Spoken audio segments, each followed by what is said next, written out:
Go. Ito po ang ating Maxi-Cosi Street Travel System.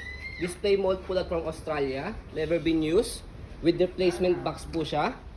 Okay, so good for newborn up to toddler, 4 to 5 years old. Nahihiga po siya, fully reclined. Ang kinagandahan pa sa kanya is flatten yung kanyang pagkakaupo. Okay, sa mga normal po kasing stroller, hindi siya flatten. Medyo naka-semi-recline po siya. Okay, so ito naman po ang ating pong Maxi-Cosi Micro 12. Yan, imported mold po lang from Australia. Never been used din po. So, meron siyang original box po niya. Yan, Micro 12 baby capsule. Okay, so, ang kinagandahan sa kanya, set siya, may kasama siyang base. Ayan, okay. Sa atin naman pong stroller, meron siyang kasamang adapter for car seat. Kaya, set po siya. Ayan, okay. So, si Micro 12, meron din po siya kasamang manual.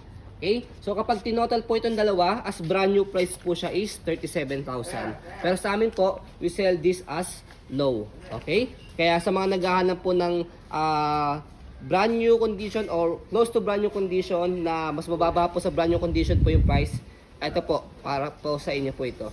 Okay? So meron po siyang kasamang Maxi-Cosi carry coat. Ayan, pang newborn naman po siya. Ayan. So meron din siya kasamang manual. Yan, and then yung pinaka-original box po niya.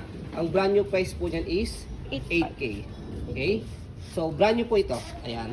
So, ganyan po siya kapag naka-assemble. Pang newborn siya. Ganda nito. Can carry. Okay? So, pwede naman po yan kung sakaling wala pong carry coat. Ayan. Kahit ito pong dalawang bundle na po ito, stroller and car seat, pwede po siya. Okay? Ayan. So, unahin natin sa specs po nitong stroller natin. Ayan. So, sa canopy niya, ayan, color black. Wala po siyang faded, walang discoloration. Na-extend po siya as full canopy. Meron siyang zipper sa side. Ayan. Okay. So, ito po extension canopy po itong sa harapan. Ayan. Pwede nyo po siya i-fold, pasok sa loob pagka hindi nyo gagamitin. Okay. So, regarding naman po sa seating pad niya, dito siya ina-adjust pagka gusto niyo po siya iiga. Ayan. So as you can see, yung leg rest niya ina-adjust siya pagka gusto niyo nakahiga, mahaba. Okay? This is design talaga sa matatangkad. Matatangkad, malaki mga baby. Kasi Australian brand siya, yung Maxi-Cosi. Alam naman po natin ang lahing Australian is matatangkad po talaga. Kaya hinahabaan po nila yung mga seating pad sa stroller. So, belt lock po, saka harness. Wala po siyang putol. Ito sa ilalim, ito sa ibabaw. Okay. Same sa kabila. Ito sa ilalim, ito sa ibabaw. Complete harness pad. Ayan. Complete harness pad. Front handle. Press nyo lang po itong side. Kahit isa lang po sa kanila. Angat pag ilalagay si baby. Okay. So, ang ganda po ng kanyang front handle.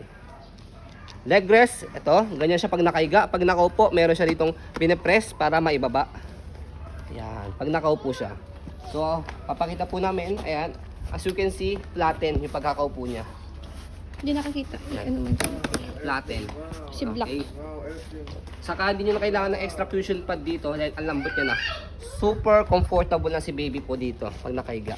Ayan. So, regarding naman sa kanyang footrest, tapakan ng paa. Ayan. Sa gulong, okay na okay, makapal.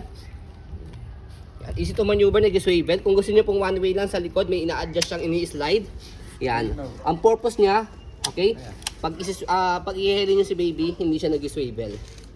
Okay? So, regarding naman po sa yan, body frame niya, wala naman tayong masasabi sa body frame po nito. Okay, gulong, ang kapal, heavy duty, big wheels. Yan. May tawag dyan sa, ano nila, sa goma nila eh. Yan. Okay. So regarding naman po sa likod, ayan po ang ating pong basket niya. Max po is 22 kg. Ito nakalagay dito. So marami kayong pwedeng mailagay dyan pang grocery o mga gamit ni baby. Or kung meron kayong small puppy, idea lang namin, pwede nyo po siya ilagay po dyan. Para kung sakaling ipapasyal nyo po yung baby po ninyo, saka yung baby dog po ninyo, maganda po siya. Okay. Hindi nyo lang kailangan bumili ng extra dog stroller. Yan. Stopper niya, kulay pula. Naka-cable na po yan. Baba nyo lang po ito. Yan, naka-stop na siya. Okay? So, angat lang po para mag-go. Yan. Yan. Okay? So, ito yung likod niya. Ayan. So, meron siyang pocket dito. Yan. Pwede kayong maglagay ng any item para kay baby. Ayan. So, Regarding naman po sa kabilang body frame, ayan po yung body frame po niya, pati yung gulong.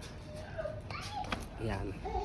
So meron lang ditong sobrang minimal. Sobra lang po, minimal scratch lang po. Ayan. Possible po ito dahil demo unit nga po siya. Ayan. Tiksi ka ng mga stroller doon. Okay. Or else possible dahil sa pag-ship po dito sa Pilipinas. Okay. So pwede pa rin po siya sa maselan po. Just like as seller, maselan po kami. Regarding naman po sa handle niya, ayan, ganda ng handle po niya. Okay. So di-adjust po ito. Actually na-adjust po siya as yung height ng ating front handle. Yan. So dito sa dalawang side, yun nga lang po is dito naka-press siya para maangat. Dito sa kabila lumubog na talaga siya. So pwede magagawan siya ng paraan. Yan. Okay. It's up to you kung magagawa niyo po siya ng paraan, kung maiaangat niyo po ulit siya. Pero kung hindi naman po, to be honest, hindi po siya major issue dahil as me 5'7" po yung height ko. Ayan, kahit hindi niyo na po i-adjust yung handle dahil mataas na siya. Ayan, mataas Mga na. pang 6 footer kasi yun eh. Okay, so next is reverse natin ang ating sitting pad. Pinakaupuan po niya. Pinipress dito, left and right. Ay, tactics lang po dyan, o tip lang po dyan, itong tampo nyo, left and right. Tapos ito, naka-hold dito sa pinaka-front handle. Press, tapos angat. Okay? Tapos shoot nyo lang po dito mabuti. Okay? Ayan. So ganyan po siya ang design niya kapag naka-reverse. Ayan. So kapag nakahiga, ayan. Diba? Laki niya. And then, full canopy pa natin para mas lalong malapit. Ayan. Okay, so ang naghahanap po ng stroller na matataas, high-seated, flatten po yun sa likod, ito po is bagay po para sa inyo. Okay? Next po natin, ito po yung Myco 12 baby capsule. Ayan, kompleto po ito. So kaya po siya tinawag na Myco 12 is for hanggang 12 months, suitable for newborn up to 12 months po siya. Pero, tinry po namin po ito sa baby po namin na 2 years old, which is 10 kg po siya, pwede pa po sa kanya. Okay? It depends pa rin po yan sa height at weight ni baby. Yun po lagi ang sinasabi po namin maski sa stroller. It depends po sa height at sa weight ni baby. Okay? Kaya nagre-recommend po kami ng mga stroller po. It depends po sa height sa weight po ni baby. Weight ni baby. Okay? So, ayan po siya. Ito po yung kanyang front handle o yung pinaka-handle po niya. Sorry. And then ito yung kanyang canopy. Full canopy siya. Ayan. Full canopy. So, ito yung kanyang headrest. Na-adjust po ito, kaya hanggang siyang 12 months. Angat natin dito sa likod. Ayan, di ba? Ayan. So, itong kanyang harness pad. Belt lock. Ayan. Ito po yung kanyang newborn pad sa body. Ayan. Pwede nyo po itong tanggalin to. Ayan. Kung sakaling malaki na si baby at masikip na rito, pwede nyo siyang tanggalin. Okay? Sobrang comfortable po nito dahil napakalambot niya. Ayan. Maxi-cosi yun eh. Top brand po ito sa Australian. Okay? So, pag i-adjust po itong harness pad niya, as you can see, may nakalagay dito, a loose harness is dangerous. So, press nyo po ito, and then hatakin nyo lang po siya. As you can see, lumit siya. Pero pag tatight nyo naman siya, hatakin nyo ng ganyan. Magnetic din yun. Yan. Okay, ang kinaganda pa sa kanya, for example, lalagay natin si baby. So, magnetic po yung kanyang side dito, dahil dyan nyo po ilalagay yung kanyang lock sa harness, sa belt lock. Yan, di ba? Kahit solo parents po ang maglalagay, may ilalagay si baby kahit wala na assistance. Kasi yung iba, nakikita namin sa video, hirap-hirap na maglagay Yan. ng sa car seat. Di ba? For example, lalagay natin si naka-lock din yan, lalagay natin si baby, so lagay yung kamay. So tapos lock. Tapos lock din dito sa kabila. So after niyan, pag nandiyan na si baby, nakalagay ng shoulder niya, kamay niya, saka nyo po siya i-tight. Okay, dahan-dahan sa pag-tight hanggang maging fit kay baby. Okay? Importante yung fit kay baby dahil if in case na magkaroon ng accident, hindi siya tatalsik. Okay? So, yun po yung details po niya. So, meron po siyang manufacturing date.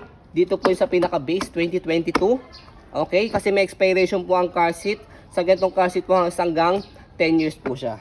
Okay? So, para matanggal po yung pinaka-base, yan, dito sa likod, as you can see, nakakulay green. Pag inangkat nyo po siya, magkukulay red siya. Yan. As you can see, nagkulay red. So, nag-release siya. Okay? So, ganyan lang po siya kadali. So ito po yung tinatawag na base natin. Ayan po yung kanyang manufacturing date, 2022, January 17. Okay? So yan, mabigat din po yan, heavy duty. Okay? So next natin, by the way, pwede siyang tawag ito, carrier. Yan, manual carrier. Rocker. Ay, manual rocker. Yan, nalilito na ako kasi ang dami talaga nila specification.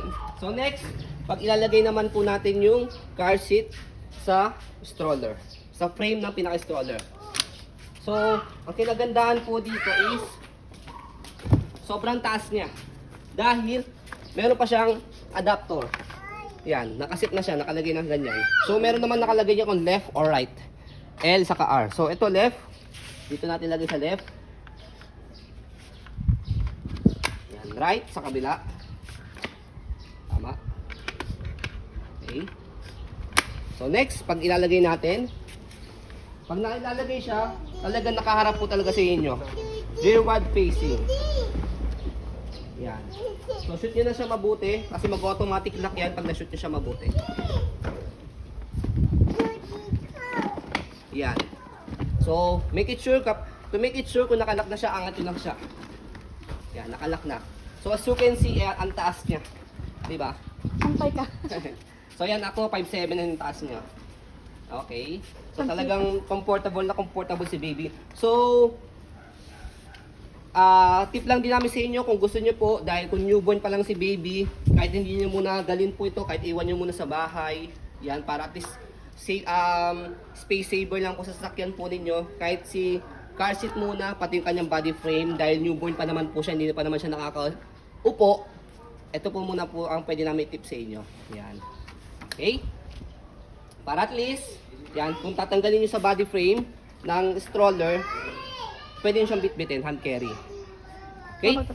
So, pagkatanggalin naman po sa ating stroller, sa body frame ng stroller, pwede nyo po i-press po ito. Ito. Diretso na i-press dito. Yan. Kasi pag pinress nyo dito, ito yung matatanggal, masasama siya. So, press nyo na siya dito. Saka dito sa kabila. Yan. Kaya dito sa kulay puti. Yan. Okay?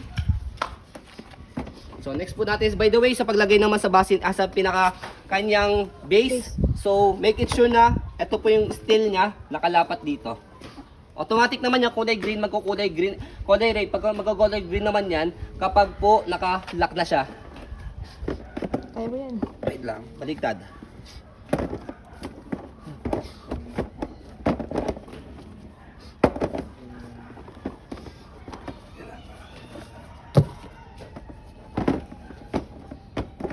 Yan. So, nagkulay green siya.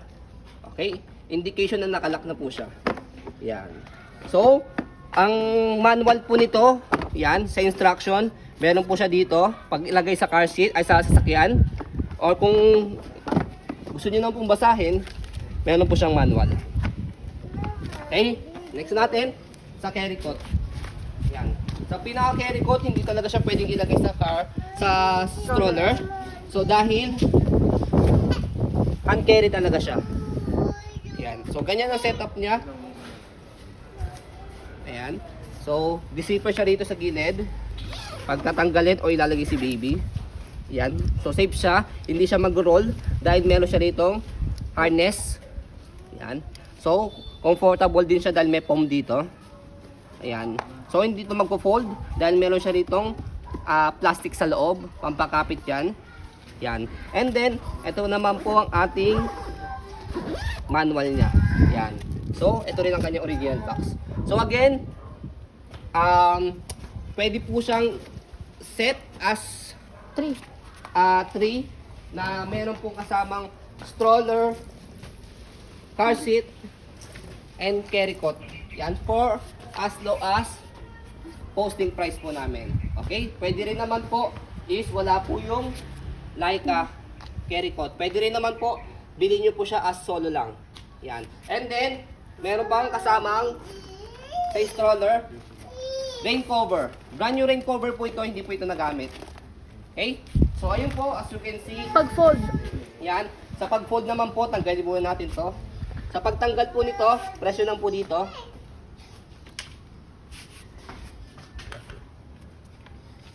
Okay? So kapag natanggal nyo na siya dyan, lagay muna natin to. So pwede siyang i-fold kasama po itong pinakahigaan po niya. So yan.